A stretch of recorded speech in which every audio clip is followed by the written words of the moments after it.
I don't know what it lasts, a couple of years. Like, see you guys everywhere. Like, no bullshit. We tend to lift up whoever gives this guy shit. And you guys have done a very good job of giving this guy Lately, shit, yeah, so. God bless. After LA and raids and then nationalizing or federalizing the Guard. But it was what they did during the fires. Just a full-on assault on reason, truth, trust. We were on our back legs and we had to pivot. I remember like 2 days in going, we have to do something radical. It was noticeable. If the shoe was on the other foot, a Democratic president conditioning aid to Republican states, the view from afar, even from like outside the country of what's happening in LA, it looks like martial law. In many respects, it is. It just depends which lens you see the world. I mean, people talk about we crossed that threshold, that red line on authoritarianism. For you and me, no.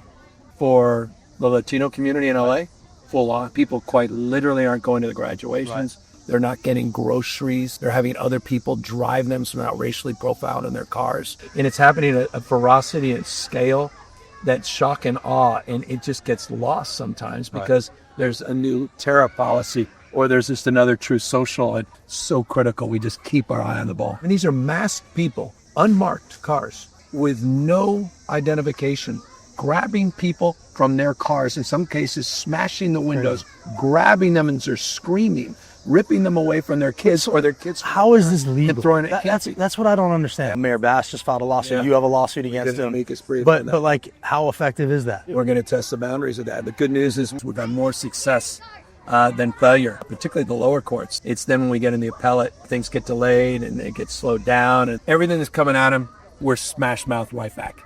On social media, if you want to come out, Sarah Huckabee Sanders, talk about crime in California. We'll talk about your murder rate being 2x. Got a war room mentality, but we also are fortified with tens of millions of dollars. The legislature is ready to finance and fund.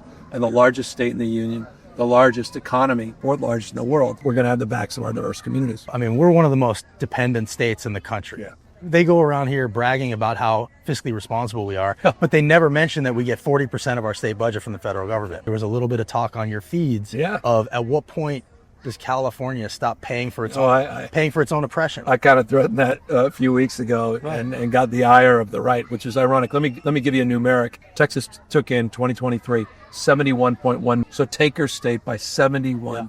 That same year, California donor state with $83 billion. And these guys, again, to your point, are sitting here waxing on about how economically sound they are, fiscally concerned. You should hear them. It's crazy. BS. And every day. 71% of this country's GDP, communities like this, blue cities, that's right, metros, infant mortality, maternal mortality, issues around life expectancies, death of despair, gun death rates, on every critical issue, insured versus uninsured, wages. It's the red states that significantly underperform the blue states. We have got to flood the zone with these facts and not allow their alternative facts to persist as they do on Fox and One American News and Newsmax. They're winning the narrative war. They have 9 out of the top 10 cable shows. They're all right-wing Fox shows. The podcasts are getting crushed as well. Flood the zone. And we've got to meet people where they are. So just to drill down on that, though, is there a point where that talk would turn into some real legislative stuff? So here's the challenge. The vast majority of those contributions from blue states to the federal government come from individual taxpayers. So they would have to withhold those dollars. A relatively small amount are processed through the state. So we're looking at those accounts that are processed through the state and looking at legal vulnerabilities because we want to be sober in a Trump regime that's ready, fire, aim, trying to take down every grant that we have and try to take down every appropriation that's been congressionally approved. So we're being thoughtful about it, but full on commitment to determining if there's a pathway to do that. Deng has these threats on every critical issue. He's doing on sanctuary policy, I'm going to pull back your money. He's doing on LGBTQ issues, pull back your money. He's doing on DEI issues related to the Jewish community and issues related to Gaza in the Middle East and in institutions of higher learning. Pulling those dollars, the courts take a long time to adjudicate. And so if he's going to do that, why the hell not? Blue states look at that transfer of payment, trying to play, unfortunately, the perverse game that he's playing. We cannot unilaterally disarm. We have seen some movement, I think, especially even on this immigration issue.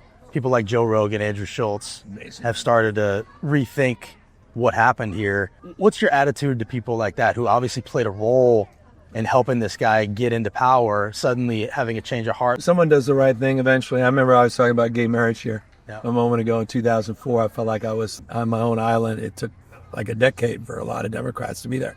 Instead of criticizing where were you for the last decade, I applauded the fact that they're there. Good for Joe Rogan for stating the obvious, that you're ripping someone from their mother. We have someone who's a rising senior, who's a soccer star, taken with her mom and deported. She's beloved by her school and her community. She was just sent to Guatemala to call out going after day laborers that are doing construction, to call out the folks that are out there on the farms that have nothing to do with their alleged criminal efforts. And on that, most of us are aligned. I certainly am. I cooperate. And I got receipts for that, over 11,000 people since I've been governor. I don't think a governor can lay claim to that. But they're not doing that when they're destroying the fabric of our communities, destroying the economy. Think about California that's got to rebuild over 18,000 structures in the most devastating wildfire in American history, at least modern American. Who's going to do it? Right. Yeah, 41% of California's workforce. Right. Texas and California, the highest percentage of immigrants and undocumented immigrants in their workforce in construction. Over 50% in California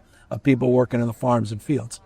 And even Trump acknowledged that after he raided the farms in Ventura County 2 days later, because the folks who wrote him a big check said, you got to stop. He said, well, we can't touch him. Meanwhile, he's back out there. Right, because Stephen Miller always wins that fight. Stephen Miller always wins that fight. And now Stephen Miller has one of the largest private armies in the world. This is serious. I agree. Tens of billions of dollars you just got. Yep. No accountability. Yep. Don't have to show ID. Don't have to show your faces. Don't even have to have a marked car. No due process. People can just simply disappear. The masks part, there's a bill by Jack Johnson and Speaker Sexton to punish elected officials who name ICE agents. Marsha Blackburn has a bill at the federal level, 5 years in prison if you name an ICE agent. On the flip side, Justin Jones has a bill to ban masks and require identification. Is that something you guys could do? Well, we've got a bill pending the legislature. It was introduced months ago on masking. The masks part is just outrageous. It's insane. Now, look, I'm sensitive as a former mayor, as an executive, this notion of safety. In certain circumstances, when you have a warrant, you present an ID, there's issues around safety of officers and where it may be appropriate. But now it's universal masking. Poor National Guard were out there in MacArthur Park. They were heroes a few weeks ago, 2,500 to be exact, that were part of the wildfire recovery. They were being celebrated. People were doing selfies because they were so grateful. These same men and women masked up. They're being humiliated and used as pawns for theater. So we have a bill. We're looking at the constitutionality of it, and it appears that we don't have the legal authority for federal agents, but we do for other law enforcement authorities.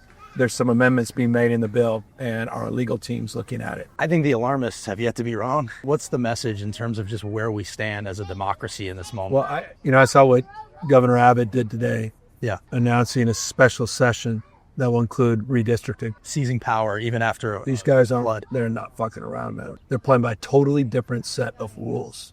And here I am in California trying to raise the bar of sort of bipartisanship. Years and years ago, we did independent redistricting in a state that I assure you, with 2/3 majorities in the legislature, could gerrymander like no other state. And we've been playing fair. But I saw what he just did today. Made me question that entire program. I mean, these guys are going to do everything in their power to maintain their power. So your question was a specific question. If we don't take back the House of Representatives, I don't want to be alarmist. I don't want to say game over. That will be one of the most profound moments, I think, in modern history of this country.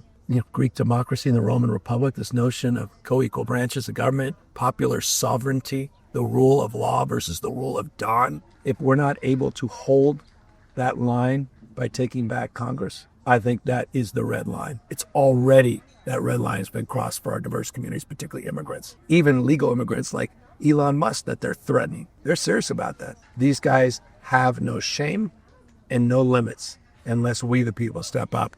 And next year is a date with destiny, man. Governor, thank you for doing this. Do you think there's an Epstein list? I mean, now I'm going to start sounding conspiratorial. After Elon tweeted that out and all of a sudden now it disappears. Really, Trump? Show us. What do you got? Where's the transparency? What carnies? What flim-flammers? What music men? What bullshit artists these guys are. Not even good ones either. Not even good ones. Can I get you to do one thing before you leave?